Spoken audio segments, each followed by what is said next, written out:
now going in the right direction, albeit slowly, unemployment as well. Does this mean there's less pressure now on the ECB to act? At least in the very short term there is. I think inflation is still on a downtrend, but it's not as dramatic as the data for October would have suggested when the ECB reacted immediately and cut rates. Now with that bit of a bounce back in inflation, the talk about deflation will probably recede. The arguments of the hawks are strengthened that maybe that rate cut came prematurely, and therefore I don't think that the ECB is going to act at that level next week. Do you think the rate cut came a bit too early?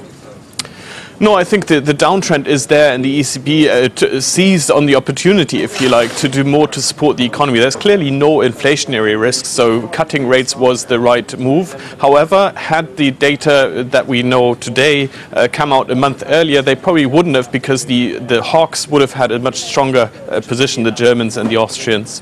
Now, the thing that is very clear is that the bloc's haves and have-nots, this gap is getting wider, and never mind unemployment. As you know, levels are quite different in different countries. What do you think the ECB can and should do about this?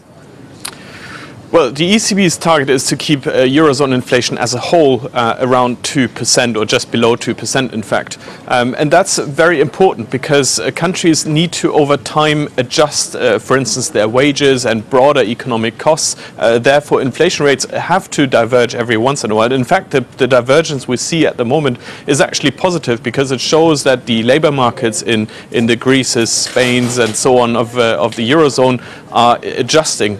Wages are coming down, competitiveness is increasing, while in Germany, on the other hand, wages are rising and therefore inflation is also higher. So it's actually a positive part of the rebalancing process in the Eurozone. But the ECB has to keep in mind, of course, that overall inflation has to be at the right level. Okay, to keep the recovery going along, do you think the ECB should take a leaf out of Shinzo Abe's book, for example?